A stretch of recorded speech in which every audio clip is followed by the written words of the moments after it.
Hello மக்களே, வணக்கம். என் பெயர் டாக்டர் பிரீத்தி. இன்று நாம் பார்க்க போவது TNPSC group 4 examination 2024 questions with answers. So normally TNPSC எக்ஸாம்னாலே ஒரு புக் எடுத்து நம்ம அதில் ஆன்சர்ஸ் எல்லாம் மெமரைஸ் பண்ணால் ஈஸியாக இருக்கும் அப்படின்னு தோணும். ஸோ அதுக்கு பதிலாக நம்ம ஒவ்வொரு கொஷினும் எக்ஸ்ப்ளனேஷனோட படித்தோம் அப்படின்னா அது கண்டிப்பாக உங்களோட எக்ஸாம்ஸ் நீங்கள் கிராக் பண்ணுறதுக்கு ரொம்ப ரொம்ப ஹெல்ப்ஃபுல்லாக இருக்கும். ஸோ இன்றைக்கி நான் ஒரு 10 கொஷின்ஸ் எடுத்து நான் உங்களுக்கு சால்வ் பண்ணி காமிக்கிறேன். ஸோ இது part A question, Tamil eligibility come scoring test, Tamil தகுதி மற்றும் மதிப்பீட்டு தேர்வு அப்படின்னு சொல்கிறாங்க. ஸோ இதில் பார்த்தீங்கன்னா உங்களுக்கு 150 மார்க்ஸுக்கு கொஷின் கேட்குறாங்க. ஸோ ஃபஸ்ட்டு 10 கொஷின்ஸ் நீங்கள் பார்க்கலாம். ஃபஸ்ட் கொஷின் பார்த்தீங்க அப்படின்னா, வா என்ற வேர்ச்சொல்லின் வினைமுற்று அப்படின்னு கேட்குறாங்க. இப்போ வேர்ச்சொல் நீங்கள் பார்த்தீங்க அப்படின்னா வா, செல், கூறு, ஒரு சின்ன சின்ன வார்த்தைகள் நம்ம எடுத்துக்கிட்டோம் அப்படின்னா அதில் வினை முற்றுனா என்ன, வினை எச்சம், பேரெச்சம், அப்புறம் நீங்கள் ஒவ்வொன்றா நீங்கள் தெரிஞ்சுக்கும் போது இந்த கொஷினுக்கு அழகாக ஆன்சர் பண்ண முடியும். வா என்ற வேர்ச்சொல்லின் வினை முற்று அப்படின்னு கேட்குறாங்க. வினை முற்று நீங்கள் பார்த்தீங்க அப்படின்னா வந்தான், சென்றான், கூறினான், எழுதினான், ஓடினான், இதெல்லாம் நீங்கள் பார்த்தீங்க அப்படின்னா வினை முற்று. வினை அப்படின்னா செயல், வினை முற்று அப்படின்னா இந்த சொற்கள் நம்ம எடுத்துக்கலாம். இப்போ வினை எச்சம் அப்படின்னா நம்மளால் இன்னும் முடியல, அதை சொல்ல முடியல. அப்போ சென்று, கூறி, ஓடி, பாடி, இதெல்லாம் பார்த்தீங்கன்னா வினை எச்சம். பட் நம்மகிட்ட கேட்டிருக்குது வா என்ற வேர்ச்சொல்லின் வினை முற்றுன்னு கேட்டிருக்காங்க. ஸோ வந்தால், வந்தான், வருவான், இதில் எந்த ஆப்ஷன் கொடுத்துருந்தாலும் நீங்கள் கண்டிப்பாக சூஸ் பண்ணிக்கலாம். அப்போ இந்த ஆப்ஷன் நீங்கள் பார்த்தீங்கன்னா வராது, அதுவும் வராது, வந்தவர் இல்லை. ஸோ பெட்டர் ஆப்ஷன் நம்ம போகிறது ஆப்ஷன் ஏ, வந்தால், அதான் நீங்கள் எடுத்துக்கணும்.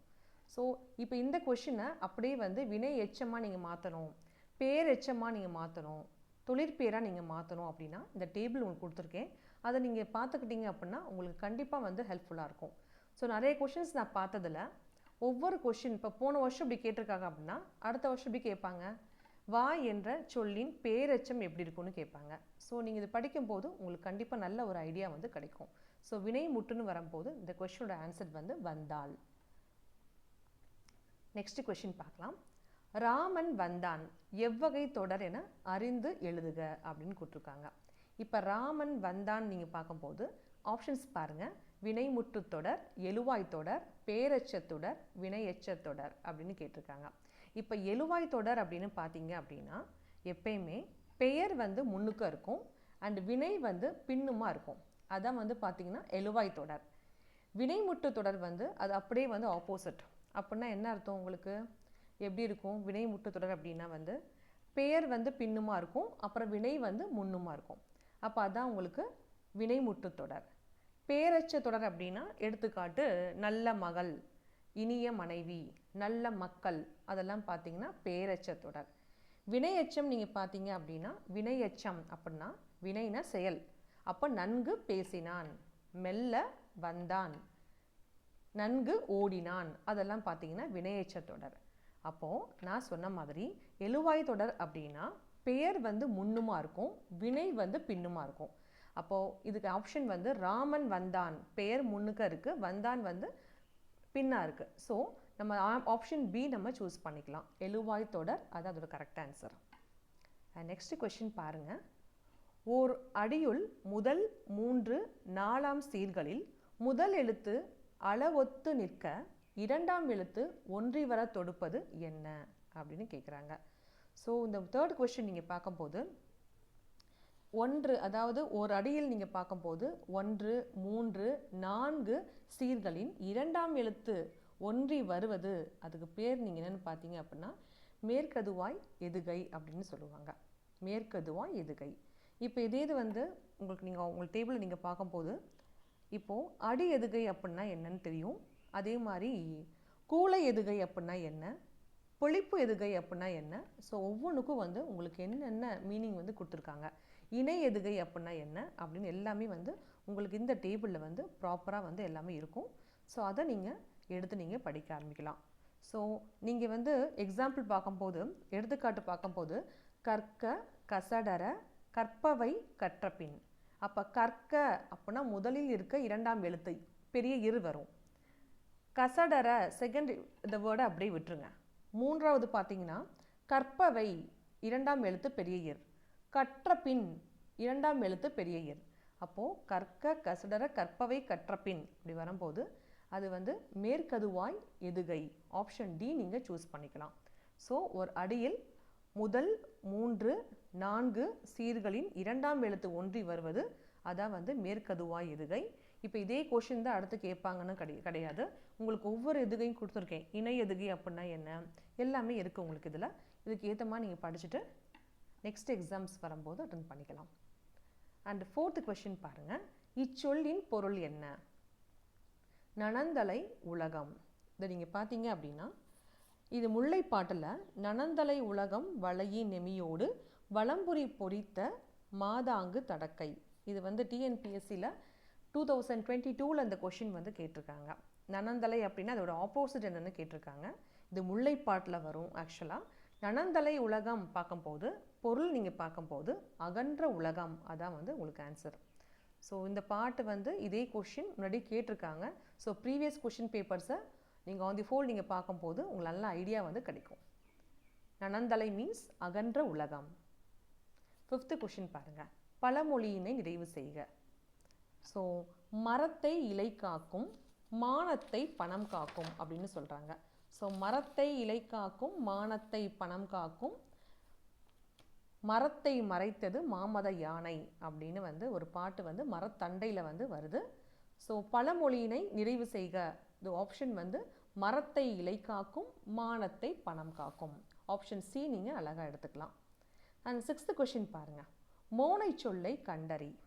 மோனை சொல் அப்படின்னா என்ன?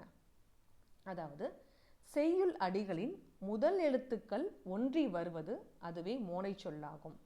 இப்போ இந்த கொஷினில் பார்க்கும்போது நந்தவனம் கண் திறந்து நற்றமிழ் பூ எடுத்து பண்ணோடு பாட்டிசைத்து பார்ப்போற்ற வந்தாயோ. ஸோ இதில் நீங்கள் பார்க்கும்போது 4 அடி உங்களுக்கு இருக்குது. நந்தவனம் நற்றமிழ் நீங்கள் பார்க்கும்போது முதல் எழுத்து ஒன்றி வருதல் அதான் வந்து மோனை சொல். அதனால் இந்த ஆப்ஷன் பி நம்ம சூஸ் பண்ணிக்கலாம்.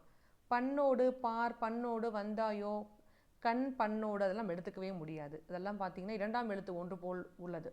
ஸோ ஆப்ஷன் பி வந்து முதலாம் எழுத்து ஒன்று போல் உள்ளது அதான் வந்து மோனை சொல். நீங்கள் அதை சூஸ் பண்ணிக்கலாம். ஸோ மோனை சொல்னால் என்ன நம்ம வந்து படிச்சுக்கிறோம். ஸோ இப்படி தான் நம்ம படிக்கணும். ஒவ்வொரு கொஷின் நம்ம வந்து சால்வ் பண்ணும்போது மீனிங்ஃபுல்லாக நம்ம படிச்சிட்டோம் அப்படின்னா எந்த ஒரு கொஷின் கேட்டாலும் அழகாக நம்மளால் ஆன்சர் பண்ண முடியும். இப்போ 7th கொஷின் பார்க்கலாம். பொருத்தமான பொருளை தேர்வு செய்க.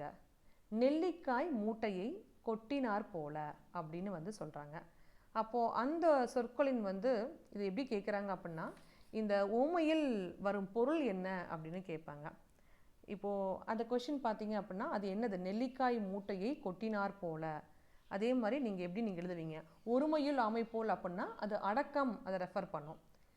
அலை ஓய்ந்து கடல் போல் அப்படின்னா அமைதியை ரெஃபர் பண்ணும். அதே மாதிரி நெல்லிக்காய் மூட்டையை கொட்டினார் போல அப்படின்னு சொல்லும்போது ஒற்றுமையின்மை அதை வந்து அந்த ஓமையை வந்து விளக்குவது. அடுத்து கொஷின் நம்பர் 8 பார்க்கலாம். விடைக்கேற்ற வினா அமைக்க. விடைக்கேற்ற வினா. வினா மீன்ஸ் கொஷின் நம்ம ஃப்ரேம் பண்ண போகிறோம். மீனாட்சி சுந்தரனார் தல புராணங்களை பாடுவதில் சிறந்தவர் அப்படின்னு கேட்குறாங்க. இப்போ கொஷினை ஃப்ரேம் பண்ண போகிறோம் அப்படின்னா சிறந்தவர்னு கொடுத்தாச்சு. இப்போ தல புராணங்கள் என்றால் என்ன அப்படின்னு கேட்க முடியாது. எத்தனை வகைப்படும் அப்படின்னு கேட்க முடியாது. மீனாட்சி சுந்தரனார் தல புராணங்களை எப்படி பாடினார், நன்றாக பாடினார் அப்படிலாம் எதுவுமே ஆன்சர் பண்ணவே இல்லை. அப்போ தல புராணங்களை பாடுவதில் சிறந்தவர் யாருன்னு கேட்டால் அந்த கொஷினுக்கு ஆன்சர் வந்து மீனாட்சி சுந்தரனார்னு உங்களுக்கு வரும். அதனால் ஆப்ஷன் டியை நீங்கள் சூஸ் பண்ணி பார்த்துக்கலாம். அது ரொம்ப ஈஸியான கொஷின். அது கொஷின் படிக்கும் போதே அதுக்குரிய ஆன்சரை கண்டிப்பாக வந்து 8th கொஷினுக்கு எழுதிடலாம். அண்ட் கொஷின் நம்பர் 9 நீங்கள் பாருங்கள். செந்தமிழ் இலக்கண குறிப்பு தருக. இப்போது அதுக்கு நீங்கள் ஆப்ஷன்ஸ்லாம் பார்த்தீங்க அப்படின்னா ஒன்றன்பால் வினைமுற்று விகுதி, இரண்டாம் வேற்றுமை தொகை, பண்பு தொகை, வினைத்தொகை அப்படின்னு கொடுத்துருக்காங்க. தமிழ் நல்லா படித்தவங்க அது பார்த்தோன்னே உங்களுக்கு வந்து கண்டிப்பாக செந்தமிழ்னா செம்மை ப்ளஸ் தமிழ் மை விகுதி வந்திருக்கு. கண்டிப்பாக வந்து பண்பு தொகை நீங்கள் எழுதுவீங்க. மற்றது கொஞ்சம் பார்த்துடலாம். இப்போ ஒன்றன்பால் வினைமுற்று விகுதி அப்படின்னா என்னன்னு பார்த்தீங்க அப்படின்னா தூ பெரிய ரூ டு ஓடுகிறது, போயிற்று, பொருட்டு அந்த மாதிரி சொற்கள் வரும்போது அதுக்கு பேர் வந்து ஒன்றன்பால் வினைமுற்று விகுதி. இப்போ இரண்டாம் வேற்றுமை தொகை அப்படின்னு நீங்கள் வரும்போது உங்களுக்கே தெரியும், வேற்றுமை அப்படின்னா வந்து 8 வேற்றுமை விகுதிகள் உள்ளது. லைக் பார்த்தீங்க அப்படின்னா வந்து முதலுக்கும் 8க்கும் பார்த்தீங்கன்னா உருபுகள் கண்டிப்பாக இருக்காது அந்த 8ல். இப்போ இரண்டாம் வேற்றுமை உருபு 3, 4, 5, 6, 7 அதுக்கு வந்து ஐயாளுக்கும் இன்னதுக்கன்னு படிச்சிருப்போம். அப்போ இரண்டாம் வேற்றுமை தொகுதின்னு வரும்போது இரண்டாம் வேற்றுமை தொகை அப்படின்னு பேசும்போது பாலை குடித்தான், முருகனை வேண்டினான், அப்போ அந்த மாதிரி நம்ம பேச முடியும் இரண்டாம் வேற்றுமை தொகைனா. அப்போ அந்த மாதிரி கேட்கவே இல்லை. இப்போ வினைத்தொகை அப்படின்னு நீங்கள் எடுக்கும்போது ஒரு வினைச்சொல்லும் ஒரு பெயர் சொல்லும் இணைந்த கூட்டுச்சொல் தான் வினைத்தொகை. ஒரு எக்ஸாம்பிள் எடுத்துக்காட்டு பார்ப்போன்னா ஊறுகாய், ஊறுகின்ற காய், ஊறின காய், ஊறும் காய், அந்த மாதிரி எடுத்துக்குவாங்க. அப்போ அதுவும் கிடையாது. அப்போது ஏபிடி அதெல்லாம் தவிர்த்து பார்த்தீங்கன்னா சி பண்பு தொகை, செந்தமிழ்னா செம்மை ப்ளஸ் தமிழ், அதை நீங்கள் அழகாக நீங்கள் எடுத்துக்கலாம். ஸோ நிறம், வடிவம், சுவை, அளவு அதெல்லாம் நின்று மை என்னும் பண்பை வந்து சேர்த்து வருவது தான் பண்பு தொகை.